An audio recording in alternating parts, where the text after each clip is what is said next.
What is going on, everybody? Today we're going to be showing you guys 3 builds that are going to help you improve your raid runs. Now, if you guys want to see a safe build, you're going to see it in this video. If you guys want to see 2 builds that you're going to run when you're trying to speed run the raid, this video is for you.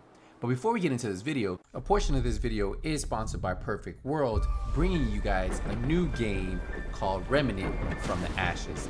Now, Remnant from the Ashes is a third-person survival action shooter set in a world overrun by monstrous creatures. As one of the last remnants of humanity, you'll set out alone or alongside with up to 2 other players to face down hordes of deadly enemies and epic bosses and try to rebuild and retake what was lost. There are 4 worlds for you to explore, and with each world being dynamically generated, that means every time you play the game, each playthrough is never the same. If you would like to know more about this game, there will be a link in the description box, and you can find everything you guys want to know about Remnant from the Ashes. I also will be bringing more gameplay from this game to this channel. It's available on PlayStation, on Xbox, and PC August 20th. Now that you guys know about this really cool game called Remnant from the Ashes, let's get into the build. So the first build we're going to be getting into is probably what I like to call the most safest build you can run in the raid right now. And this is my 39K base damage LMG Unbreakable build. So let's break it down for you. So you can see that we're running 7 offensive, 11 defensive, and 2 utility. That's 286,000 armor, 78,000 health, and skill power 428. Now I'm running an LMG paired with the Nemesis, and then we are running the specialization of sharpshooter. So if we take a look at my LMG, the LMG itself is hitting for approximately 39,000. RPM is at 525 and the max size is 120. We are running unhinged on here, which you should run on all of your LMGs because you receive that 20% weapon damage at the cost of negative 25% weapon handling. Now, the extra on there is going to give me 20% magazine capacity. You could also put a Allegra on here, which I would prefer. So for the scope, we are running the 5% damage to elite scope. For the belt, we're going to be running the 5% rate of fire. The vertical grip is going to give us 10% accuracy. You can put 10% stability on there if you want. And then we also have 5% damage to elites on the muzzle. Now we pair this with the Nemesis, and the great thing about running these 2 is that you're going to use the Nemesis towards those bosses like Boomer, Weasel, and bosses like that. So the Nemesis is great to have. Not only that, you have the holster talent, which gives you 25% headshot damage while scoped in with your weapon. So every time I'm using my black market and I have just that scope on there, the 5% damage to elite scope, I'm going to get additional 25% headshot damage. Now I'm also running this with a sharpshooter because the sharpshooter's pistol is also going to give me, while holster, gain 5% weapon handling, which is great for controlling this LMG. But let's get into the build. So for the mask, we are running a Providence mask, a 2-piece, 10% skill power, 8% health, and then we're going to get 13k health here, 43% damage to elites, plus hard hitting with 10% damage to elites. So we're at 53% right there. On the chest, we're running a Petrov chest. Right off the bat, we get that 10% LMG damage. We're going to run 254 skill power, 19k health, 15k armor, and then we have a nice chunk of 14.5 weapon damage rolled on the chest. It also has Unbreakable. I think this is the safety net for everybody who wants to beat the raid for the first or a couple times. Unbreakable is great. This also has a defensive mod slot that's going to give me almost 2k armor, almost 3k armor on kill, and then 3.5% total armor. If we get into the holster, this is probably one of my favorite holsters to run, this exotic holster, and it works great with the LMGs because of one of the talents on here that says swap into your pistol reloads all your weapons. So you never have to really reload your LMG, which takes a long time, and it always comes with 2 offensive mod slots and a utility slot. So I'm able to put that 4% LMG damage on here plus 1.5% weapon damage. And then we also have another one that has 4% LMG damage, 1% weapon damage, plus 1% damage to armor. For the knee pads, we are running the Gilligar knee pads, that 5% total armor. We have 15k armor on here. Remember, you always want to get percentage armor on here, so 11%, 12%, that's always going to be better. Even 10.5 would be better than this. I have the talent Patience, which I highly recommend. After being in cover for 5 seconds, armor repairs for 5% every 1 second. This is great, especially in the raid. And then with every Gilligar knee pads, you get 2 defensive mod slots. So I'm running the system bending ones that are going to give me that percentage armor. I have a 3% total armor and then a 4.5 total armor. For the gloves, we're running the Providence gloves. We have the attribute 11% LMG damage, 5% total health, and then hard hitting of 10% damage to elites. Plus we get that health percentage because we're running 2-piece Providence. For the backpack, we're running a damage to elites backpack with 7% damage to elites. And then we have 7K health, 6.5% total armor, 9% weapon damage, 11K armor, and then we do get an offensive slot that's going to give us another 3% LMG damage and then 2% weapon damage. For the chem launcher, we're running the basic chem launcher. We're running auxiliary battery pack plus a 34% heal, so my heal is at 68,000. So it's not too bad for barely having any type of skill power on here, right? And then for our second skill, we're always running that revive hive because in case we go down, we don't have to worry about our team picking us up. And then I just have 2 auxiliary battery packs on here. And then instead of the stim efficiency, I'll just put the skill haste. So I'll swap these around real quick. Put skill haste, put 2 auxiliary battery packs, and we're good there. And that is how I run my build, guys. This is how I run my safety net LMG build. And we're going to get into the rest of them in just a second. What I want to do real quick before we do is I'll show you the exact stats. So let's show you that real quick before we jump into our next build. So we have 39K weapon damage. We have 65% headshot damage plus the 25% from the Nemesis. We get 10% accuracy, 30% stability. We have 48% all weapon damage, 47% LMG damage, and then 80% damage to elites. We have that 1% armor damage. But that's where we're getting most of our damage from the LMG damage, all weapon damage, and then damage to elites. And then, of course, the headshot damage. So that is how I run this build. But that's enough of this LMG build. Let's jump into my favorite AR build to run in the raid. So this build has 13 offensive, 4 defensive, and 1 utility, which I really don't need the 1 utility. I'm running 200K armor, 173,000 health, and 169 skill power. I do run this with my primary as the Eagle Bear, which is going to give me 29.5K base damage. And that works great with this build because some of the talents on this build pair up really good with how this build is set up. I do run this with my custom P416, and I'm only using this for the holster talent on this P416. So if you have one with this talent that gives you 10% bonus armor while reloading, this is great. And this is what I'm using it for when I'm running this weapon right here. But let's break down the build. So we're going into the mask. I'm running a Murakami mask, 8% health just from the one-piece Murakami. I get 8K health right here, 42% damage to elites, and then that hard hitting of 10% damage to elites. So 52% damage to elites just on this piece right here. If we get into the chest, I'm running a Fenrir's chest, that 10% AR damage right there. I rolled 19.5% critical hit chance because I want to max out my critical hit chance on this build. We have 169 skill power, 19K health. We have Berserk on here, that 10% weapon damage for every 20% max armor depleted. That's why we have a lot of health on this build. We're running 7 or more offensive, so we'll be unlocked. And the only reason it's showing red is because I have a pistol equipped right now. As soon as I have an AR, it won't be red anymore. We have Vital on here for that 20% health. And then we also have an offensive mod slot that's going to give me 4% AR damage plus 1% weapon damage. So additional 5% damage on this chest piece alone. We get down to the holster. We're running a Gilligard, which is going to give us 5% total armor. We have a 30K health roll on here. We have 13% critical hit chance, which is the max that I can put on this piece due to the armor and the health roll I have on here. So it caps out at 13%. Wish I could have that 16% on here. We have an offensive mod slot that's going to give me AR damage, damage to armor, weapon damage, and then we have another one that's going to give me AR damage and weapon damage. So Gilligard is great because you do get those 2 offensive mod slots on there. For the knee pads, I'm running the Wyvern Wear knee pads. This gives me an additional 7% critical hit damage. Plus, I have an 8% critical hit chance on here. We have hard hitting for that 10% damage to elites. And then we have an offensive mod slot that gives me additional 3% AR damage and 2% weapon damage. We get into the gloves. The gloves are the Alp Summit gloves. 20% skill haste. We have 12% assault rifle damage. We have clutch, which you really want to have on this build for the raid. Critical hits restore 20% health and repair 1% armor. That's 4 or less defensive. That's why I can only have 4 defensive on here. So you want to make sure those are all health rolls. And then we have an offensive mod slot that's going to give me AR damage and weapon damage. So definitely what you're looking for on this build.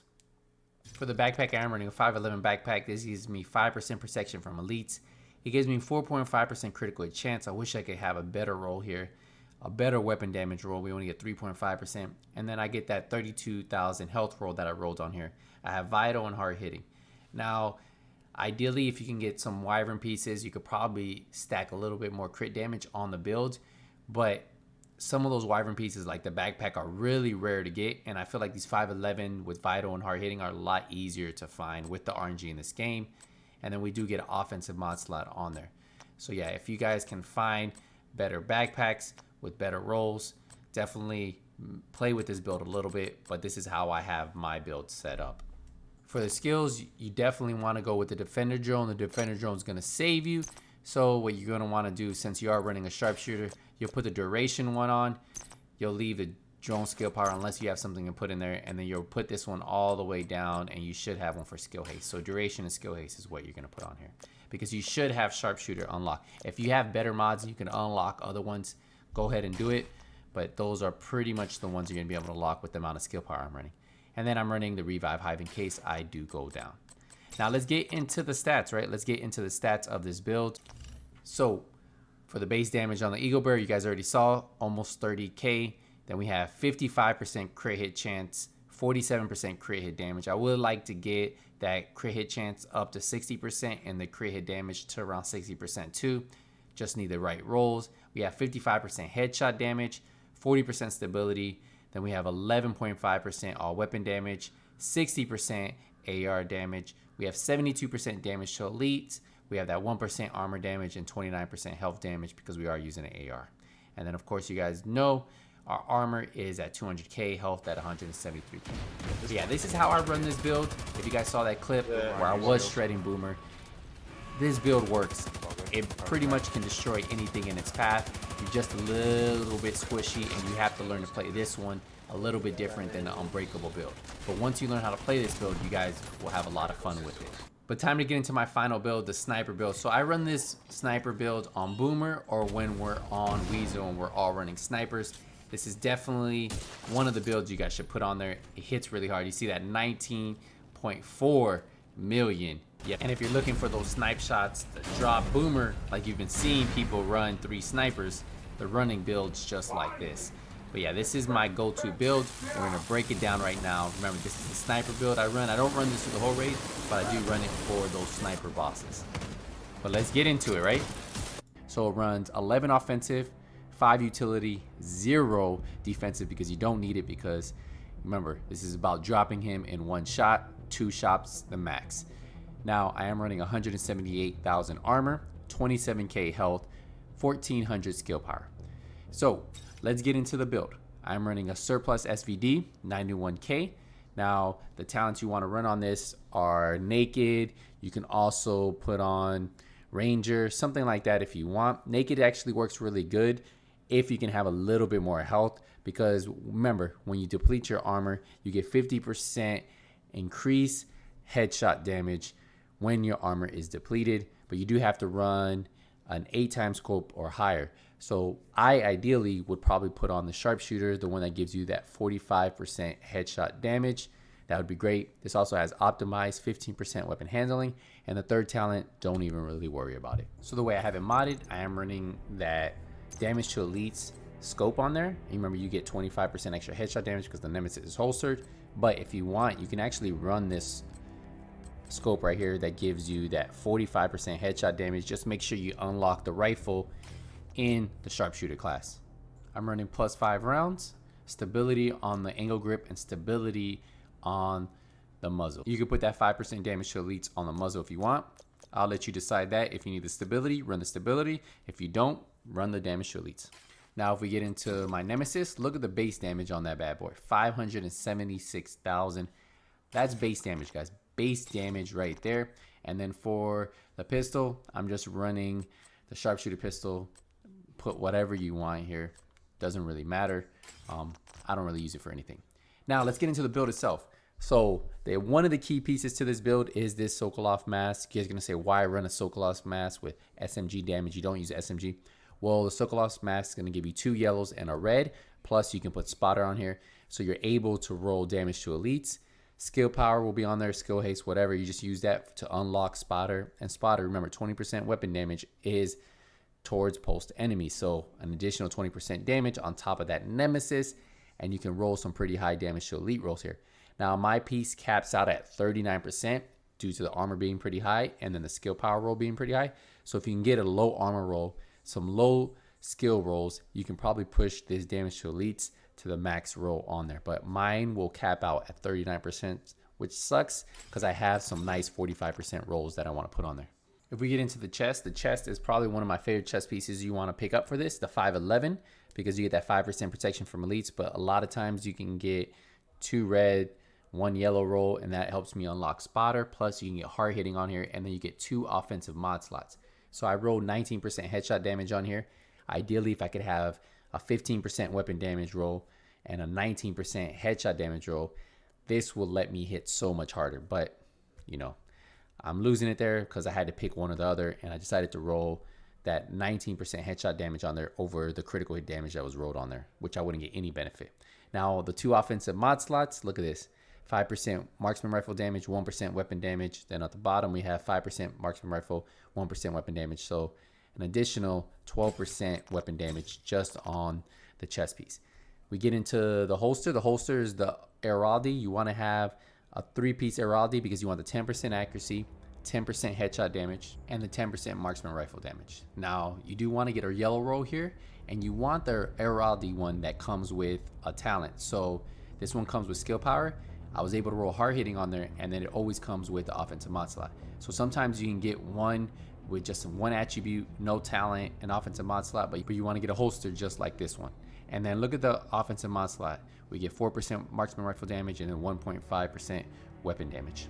If we get into the knee pads give me 5% accuracy. So good again for those marksman rifle builds. I have a yellow on here, I have hard hitting, and then I have an offensive mod slot.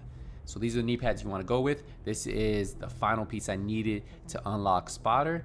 And then I also get hard hitting for that damage to elite. And then on the offensive mod slot, I get, look, marksman rifle damage 4%, 2% weapon damage. So 6% right there. Now for the gloves, this is the second piece of Heraldi. This is the 10% headshot damage.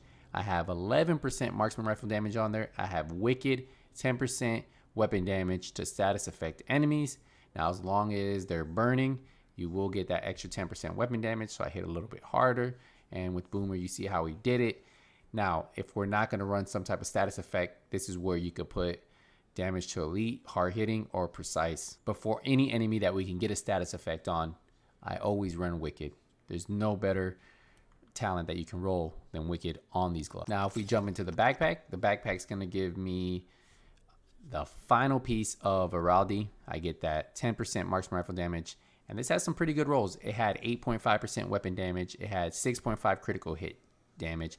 I'd rather have critical hit chance if anything, but ideally I wouldn't mind having some more health so that way I can run naked a little bit easier on my SVD when I use that, right? So if I could have a little bit more health, that would be better, but I just need it for the weapon damage. And then I rolled hard hitting down here for that 10% damage to elites. And this comes with an offensive mod. You want to get the Heraldi backpack that comes with an offensive mod. And if I could get this mod right here on every single piece, this is what I would want. 5% marksman rifle, 1% damage to health, and then weapon damage, or 1% damage to armor would be ideal. That's the type of mods I would love to have stacked on this build. But this is how I run my sniper build. 576,000 base damage. Now there are 2 things that you're gonna need to have in your group to hit those high numbers. They're gonna need to be running 2 different sets. So I'll show you that right now. Now the first set that you want in your group is gonna be Tip of the Spear, and it's because of the 6 talent. If you read it carefully, it says party raid members deal 20% extra damage to pulse enemies. So with spotter, that's 20%. Right here with this, that's 20% pop a pulse. Very beneficial to all of your snipers and something you guys should be running. So besides Tip of the Spear, you want to have one of your teammates run aces and eights, and it's because of what aces and eights does. It gives you guys, once aces and eights procs, 100% bonus damage. So that 100% bonus damage with Tip of the Spear, that extra 20% damage, you see how these numbers start to stack up and how your sniper does all that damage. Now remember, enemies have damage mitigation, so if I'm hitting 19.4, what you see at the range, most likely won't hit 19.4 boomer. Right there I was able to hit almost 15 million. It was like 14,947,000. But in the range, you guys saw that I was hitting, with everything procced, 19,444,000. So a little bit of a difference, but remember, these enemies tend to have armor mitigation, so the exact numbers that you hit in the range won't be the exact numbers you hit on these heavy bosses. Now, one thing you need to make sure is you take advantage of the two main talents on the Nemesis. The Nemesis, aiming at an enemy, marks that enemy. Your shots gain 5% damage to your enemy for each second that they are marked. Now, they're marked for 15 seconds, so as long as they're marked for 10 seconds, you'll be at max damage. That's an additional 50%. Now, also with Counter Sniper, shots fired deal 0 to 100% weapon damage based on how long you hold the trigger. So if you hold the trigger to the very end, that's an additional 100% weapon damage. So taking advantage of those two talents and doing it right is going to let you get the most bang for your buck, which each shot, and then have the possibility of hitting 19, 20, 21 million depending on your build. For the skills, I usually run a pulse just to back up the pulse of the tip of the spear, because even if I pulse and I have someone running tip of the spear, it will give me that extra 20% damage from the tip of the spear plus, spotter. And then for my secondary, run whatever you want. If you want to run a flame turret to get the status effect on the enemy, if you want to run the reviver hive, it doesn't really matter, because your goal is to put out as much damage with one shot as possible. And so I forgot to record the stats for you, but just so you know, with the Nemesis, 92% damage to elites, and the headshot damage is 210%. And then of course the Nemesis base damage is 576,000. Having 2-3 guys run this, you guys should be able to 1-phase, 2-phase boomer with no issue. Just make sure you guys everything set up in your group. Hopefully this helps you guys out. This is probably one of the funnest builds I got to put together in a while, creating a build that could put out so much damage, and it was fun doing it. Finally got the pieces. Leave a thumbs up if you found this video useful. If you have any questions, use the comment section down below. But as always, until the next video, nothing but skills out.